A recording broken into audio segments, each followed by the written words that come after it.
can't believe I couldn't come up with a lawyer for Karen. I've been out of town, you know, I'm out of touch. Yeah, well, you just got back, and you've had other things to focus on. Yeah. It's Joe Scanlon. Who is this guy anyways? I mean, Karen seems to care about him a lot. Yeah, you know, I think he stayed with her the whole night of your accident there. Where's Jagger? That's a very good question, isn't it? Well, like I said, she seems to care about this guy. I mean, it was killing her to come to me and ask for help. She may also think that whatever's happening to Joe is happening to her, that they're a unit. May as well be her hearing. Now I've left this guy kind of high and dry. I let Karen down. I don't think she really believes that. Yeah, I'm sure she can handle this well enough. Well, what does that mean? Just what I said. She seems like a very determined young lady. You ought to say yes when you mean yes and no when you mean no.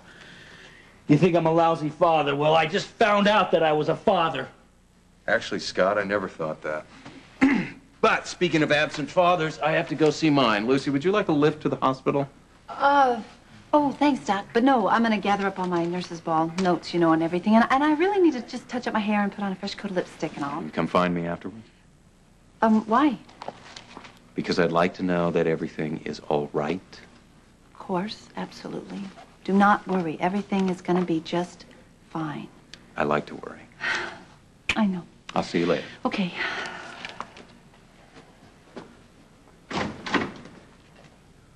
Ugh, I hate this. Thank you. No, I really hate it. I mean, I don't like this.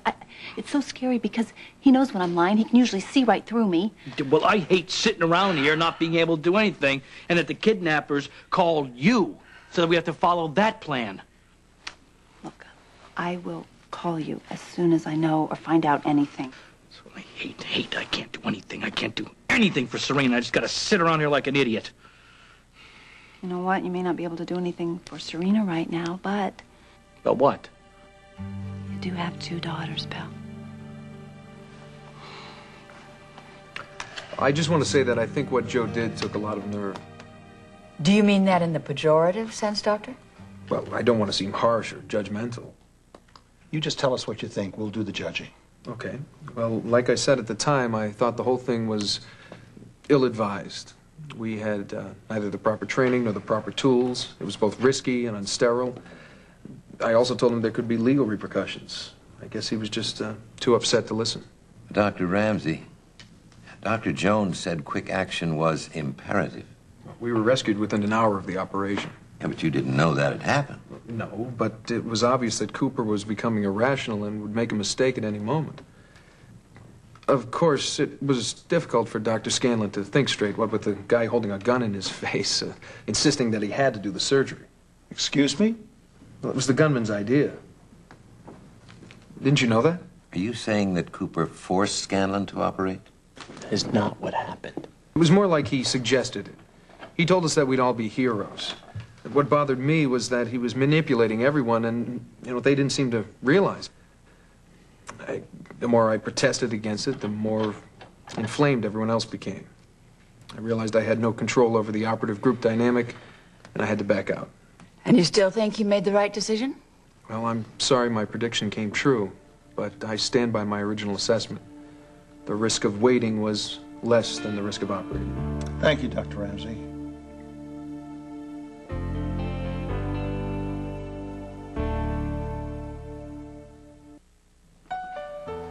All Joe's hopes and dreams are in their hands right now.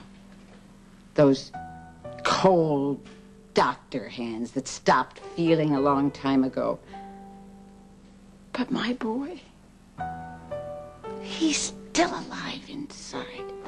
He's worked so hard, both him and Frank, to get this far. Frank could have been a big football star, you know, at Notre Dame before he had to come home. But he never complained.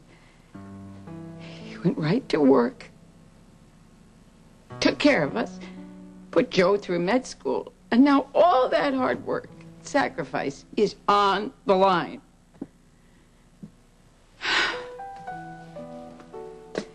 I go to Mass every Sunday. And I believe. I do. But sometimes I wonder, why is it God just seems to forget about some of us? Maybe he's busy somewhere else. What can I do? What a friend does. You've listened. And that's enough. I just wanted you to know what's going on. I'm glad you did.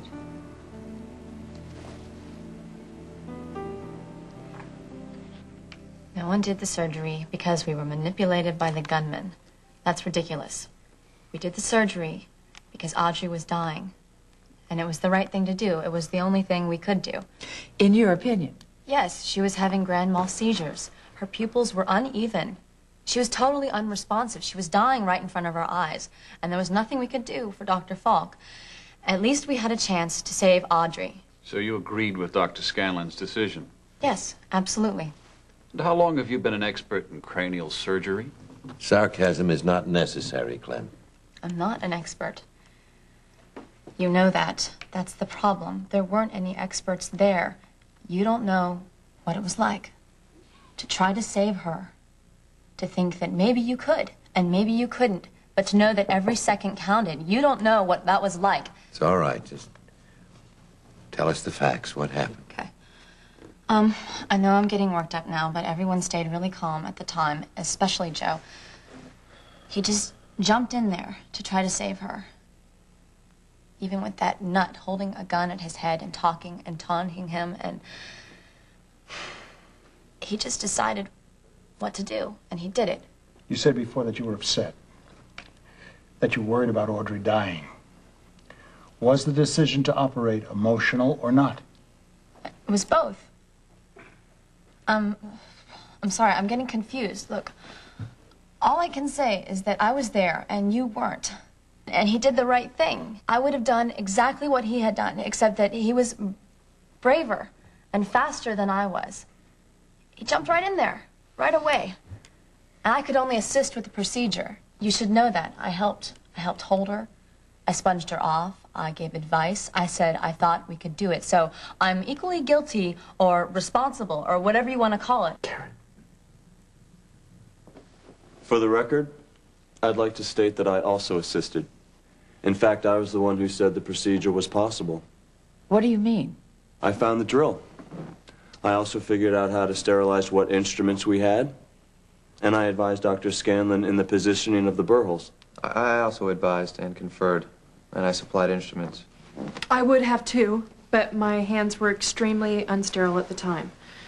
But I encouraged them to do something, so I'm equally responsible. Well, your solidarity is very commendable, if confusing. You will have to excuse us. We need to confer. Lee, Monica, Clem.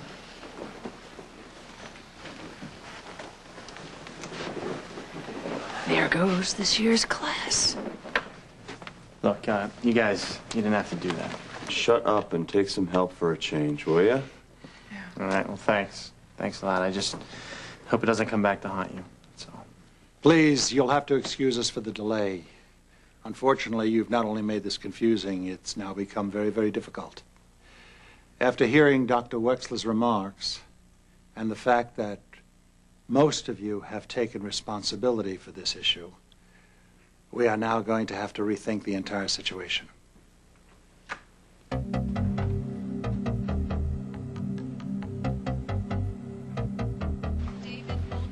Meet her in the lab, okay? There's B, there's A.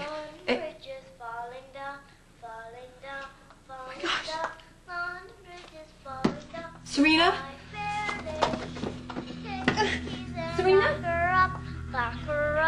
Serena? Hi. Listen, it's Lucy. I'm a friend of your daddy's, and I'm here to take you home. You'd be safe with me. You could go home and see your daddy. Serena, please come out. Where are you? Just tell me where you are, and I'll take you home. Serena, come. Lock her up, take the keys and lock her up, my fair lady.